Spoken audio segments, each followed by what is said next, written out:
Well, this morning we're starting our summer worship series, a series of sermon topics that were suggested by you and then voted on by you. So if you like what we're going to talk about this summer, you get all the credit. If you don't like what we're going to talk about this summer, you get all the credit. So we're in this together. I think it's going to be really great. You've offered some really good ideas, and I hope that in some way we're able to do your ideas some justice as we work through them. The first topic that we're going to look at was actually a write-in candidate. It was suggested on the day that we voted, and somehow it had gotten missed in our list of suggested topics. I mentioned it right before our latest service, our 11 o'clock service, and it was so popular that it made it into our top 8 topics. And maybe there's a reason for that. I think there probably is. The topic is, how do we raise civil children in an uncivil world? And what does that look like for us? This is an important topic, whether we are parents, whether we are grandparents, whether we are aunts and uncles, whether we are teachers or coaches or mentors, whatever the case may be. If we are ever in a position that we can influence and help guide children, we have a responsibility in terms of raising them in a way that would hopefully be reflective of the way we understand that we're called to live as people of faith. I want to begin our conversation by showing an ad that aired in January of this year.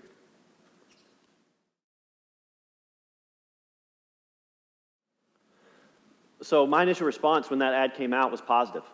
I really liked the ad. I thought it was a strong message, helping us to think about ways that we might better instruct young boys and young girls, for that matter, in what it looks like to be more civil to one another. My response to that ad was not the universal response to that ad. In fact, within hours of the ad hitting the world, the pushback and the criticism of the ad grew very quickly and was quite strong. People felt, some of their critiques were, people felt like it was an attack on all men, that it was saying that all men are bad, and that it was an attack on masculinity. And people started, in fact, there was a movement to boycott Gillette. And all over social media, there were videos and pictures of men throwing away their razors. One guy in particular, I've had this razor since I was 18, and I'll never shave with the Gillette razor again. In the trash and gone. I posted the ad on social media and got 2 comments from 2 friends that I've known for years. The replies were so vitriolic and filled with anger and hate that I deleted them from my page. I deleted the comments from my page. My page, my rules. No. So I deleted it. I did contact them personally and separately through private messages and said, hey, I wanted to let you know, I've taken your comment down. I'm not angry with you. I would just like to chat with you a little bit. I just want to talk with you because I want to get some understanding as to why you are where you are. Can you help me understand why you're so angry about that advertisement? And as our dialogue went back and forth, they just grew angrier and angrier. And in fact, both of them independently, both of them said that ads like this are destroying our country.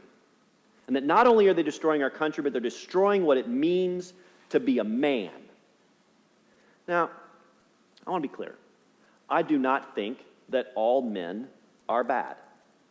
I happen to be one. I am not perfect, but I do not think that all men are bad. I also do not think that all masculinity is toxic. I think that there is healthy masculinity, and I have no problem with that. I do not think that men are solely responsible for uncivil behavior in our society, and I do not think that men bear the sole responsibility for solving the incivility that we experience. I don't believe the ad was trying to say that. I think the ad was pointing to one of many examples of incivility that exist in our society. But I'm still surprised by the reaction to the ad. I think it's a good thing to tell our young boys that fighting is rarely the answer. That telling our young boys and our young girls, for that matter, that calling other people names is not the answer. That bullying is never acceptable. That objectifying women is not acceptable. That talking over a female in a boardroom is not acceptable. I like the ad because the ad is just encouraging people to be kind. And I just think the world could use a little bit more kindness. And as a Christian, man, we are called to be kind, caring, compassionate people. There is no excuse ever for a Christian to be the bully, to call names, to treat people objectively and in ways that demean. It's not the Christian's call to jump to a fight. One of the things, as I was thinking about this ad and why I wanted to share it with you this morning, wasn't the message of the ad. I wanted to talk just a minute about the response to it.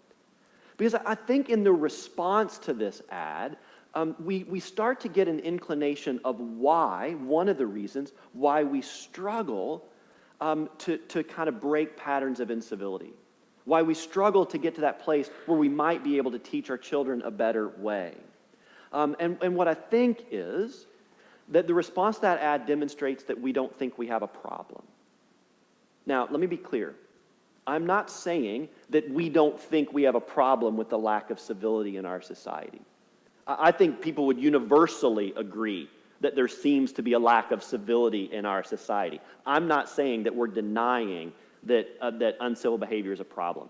What I mean is, I think that we don't think we have a problem. That we don't think I have a problem. And I think that some of the defensiveness that happened in response to this ad is because people were feeling accused and called out. And maybe they saw in the ad some behaviors that they had experienced or that they had done. Friends, I saw in that ad things that I have done to other people. And I felt indicted by it. I didn't feel good about it. I have said boys will be boys. I was raised in a boys will be boys household and culture, right? I felt indicted by the ad. And I didn't like the way it made me feel. It made me feel kind of guilty. And I imagine I'm not the only person who had that response. And what happens sometimes when we feel guilty or we feel indicted, instead of just owning it and saying, yep, that's on me, I've got to do a better job, we try to minimize our own being indicted by casting blame elsewhere. I may not be perfect, but it's not my fault. It's the politicians. They're the problem with the lack of civility. It's the politicians. It's the celebrities. It's social media. So social media is the reason we have an uncivil world right now. It's social media. It's entertainment. It's video games. Right? We have all kinds of reasons why the world is less civil, and we point all kinds of fingers in all kinds of directions as to whose fault it is that our children are being taught lessons of incivility instead of kindness, right? But we rarely point the finger back at ourselves. And here's what I know about human behavior. There is only one human that I can control, and I'm often not very good at that. The only human I can control is me. I can blame other people all I want, but if I want to see change in the world, and I don't mean to sound simplistic, and if I want to see change in the world, that change has got to begin with me. I'm the only one that can do it. And so when it comes to raising civil children, spoiler alert, when it comes to raising civil children in an uncivil world, we have to be civil adults. And if we are not civil adults, then we have no one to blame but ourselves. It's our fault. And we all have a role in it. So what are we going to do? We've got to be the ones to make the change. I know that we all probably have ideas and definitions of what civility is, but I want to start with this one from the Institute for Civility in Government. Civility is claiming and caring for one's identity, needs, and beliefs without degrading someone else's in the process. Note what civility isn't. Civility isn't losing your identity.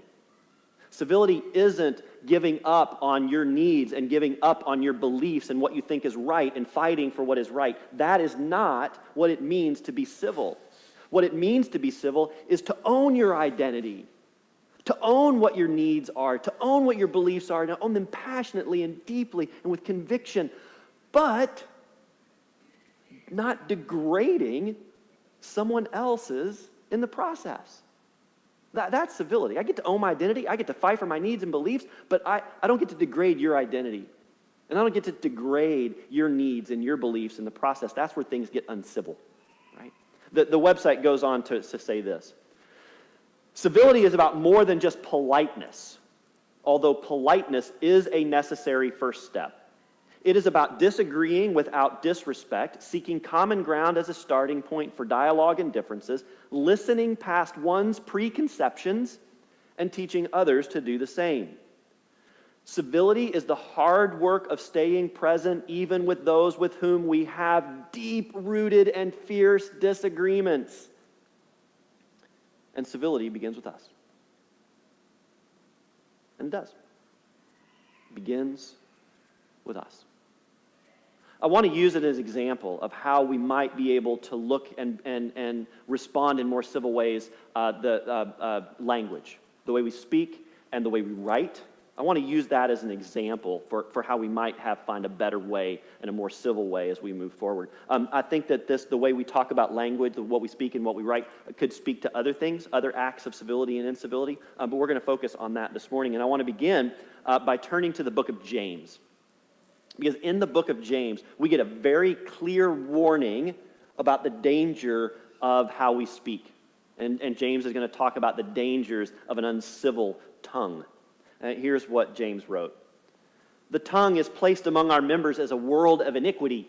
It stains the whole body, sets on fire the cycle of nature, and is itself set on fire by hell. For every species of beast and bird, of reptile and sea creature can be tamed and has been tamed by the human species. But no one can tame the tongue, a restless evil, full of deadly poison.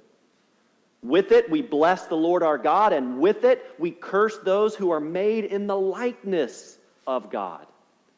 From both the same mouth come blessing and cursing. My brothers and sisters, this ought not be so. I think James is right.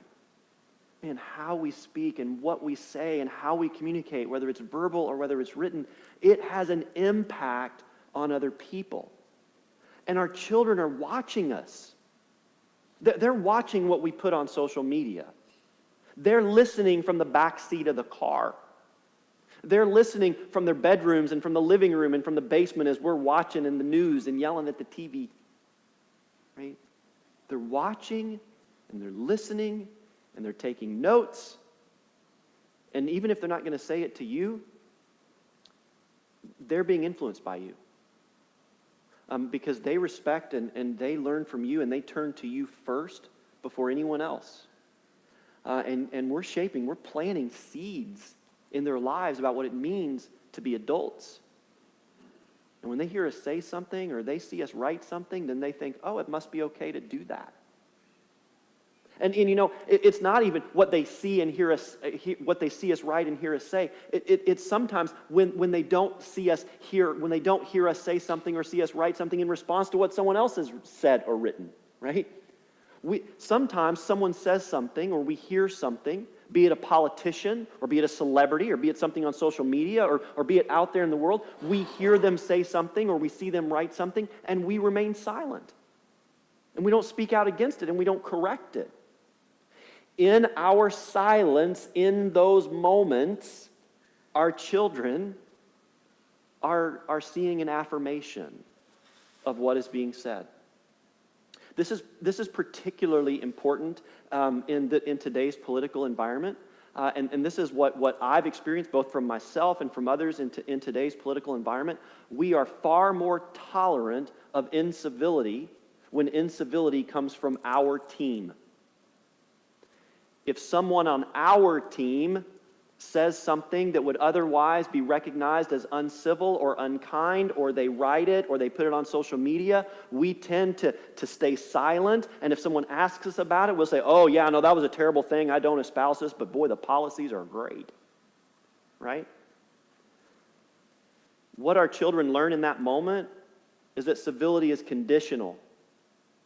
And as long as people are working toward our end, we can tolerate some incivility to get where we want to be. I just want to remind you that Scripture says, what good does it do a person if they gain the whole world, yet lose their soul in the process? Right? What are we trading here? What are we teaching our kids? That it's okay when our gal says it. It's not okay when their guy says it.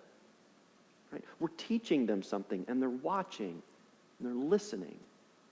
It isn't just about what we say, it's about what we allow to be said without critique. I want to look at this passage for just a moment, just how it ends. On Sunday morning, Christians all over the world walk into churches, and they praise God, and they give thanks to God. And then they walk out of church, and by Sunday afternoon, they're using that same mouth to curse other people, or to call out other people, or to say uncivil things. James is saying that's the height of hypocrisy, and Christians can't do it.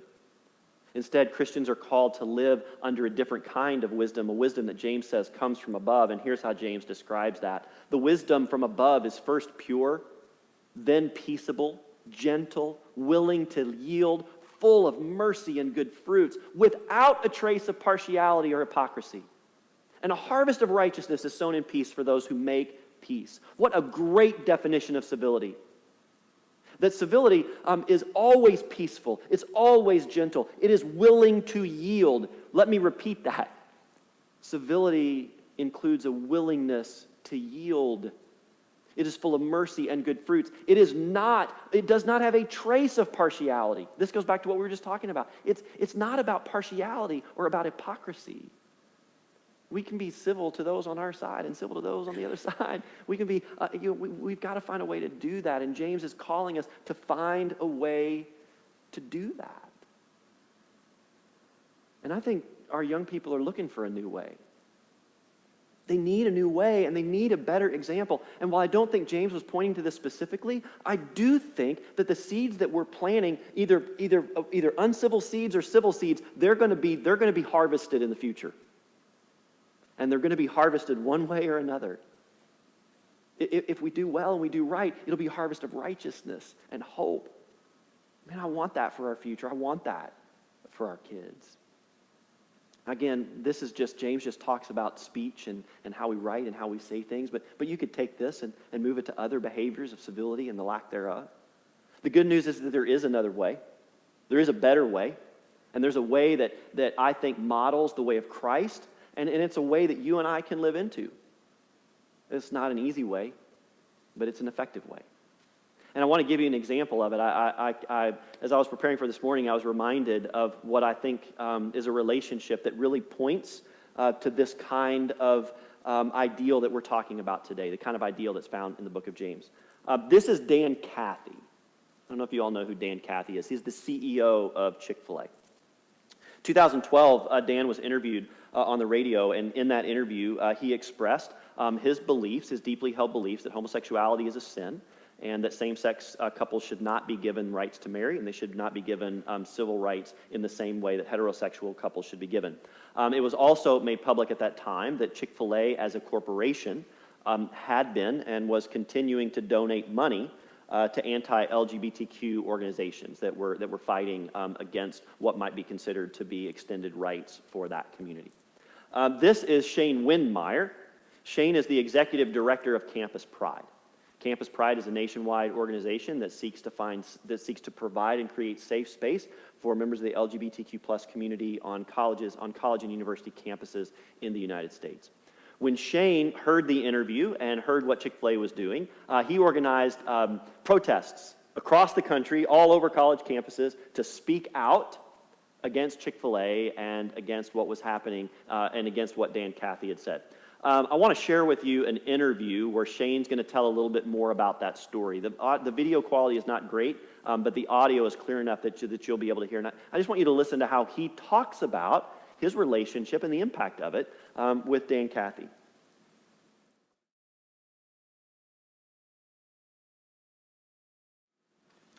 So I was curious, after being reminded of the story, I was curious to see where their relationship was, and I was able to find a podcast and an interview with Shane that happened quite recently. Their relationship has continued. They continue to spend time with each other, to communicate with each other, to talk with each other. Dan Cathy has invited Shane to go to corporate events for Chick-fil-A, where he has spoken with people who own franchises. They've shared their story together of mutual respect, and even in light of the disagreements that they have and that they still hold. Dan has also invited Shane to come to his church and Shane has spoken at Dan's church. Shane has spoken to the youth group at Dan's church, and they both have stood before the youth and talked about their relationship and their differences of opinion and what that means for them and how they're pushing through that and forming a relationship. If you want to raise civil children, that's how you do it. Imagine if every youth group in the country got to have those two individuals come and tell their story, right? I mean, in their story, we see two guys who are living into that definition of civility that we were talking about. They haven't lost their identity. They haven't lost their purpose and their place and their core values. From my understanding, Dan Cathy still believes that homosexuality is a sin. While he is accepting of Shane and his relationship, he is not affirming of legal rights to that end. But at the same time, they have pulled back of their funding of certain organizations. They still continue to give to some that some might see as questionable. Chick-fil-A has leaned in and pushed and done an intentional effort to make sure there's people of LGBTQ in the LGBTQ community who work in their corporate offices and who are working in their local chains. I was impressed to hear in that interview that I just listened to that some local Chick-fil-A's are actually out in the community supporting pride events and getting engaged in that way. We don't hear that story, but it's happening. You know, Shane has also grown in how he sees and understands Dan Cathy. They've pulled back on their protest effort so they can move forward in a way that increases civil dialogue and understanding.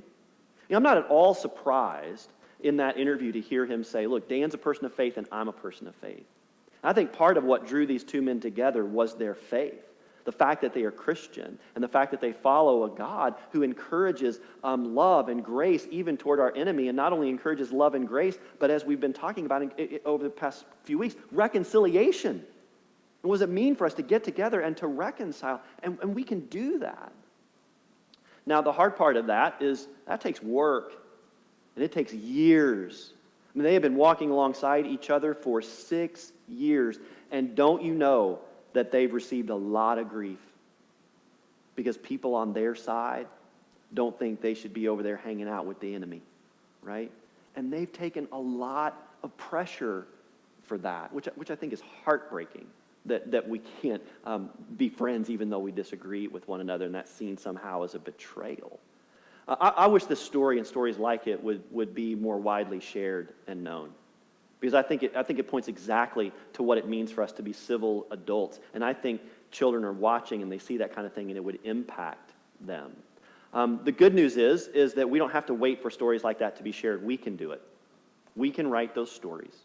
We can seek to find ways to model greater civility and civic engagement for our young people so that we can plant seeds that will grow into a harvest that will come out in a more promising future for them. Our children deserve that. They deserve our best. They deserve everything that we have to make their world a better place. And as I've already said, but I want to say it one more time, when it comes to raising civil children in an uncivil world, it is no one's responsibility but yours and mine. And it begins with the kids that we interact with every single day. We're the ones who have to make the change. Amen.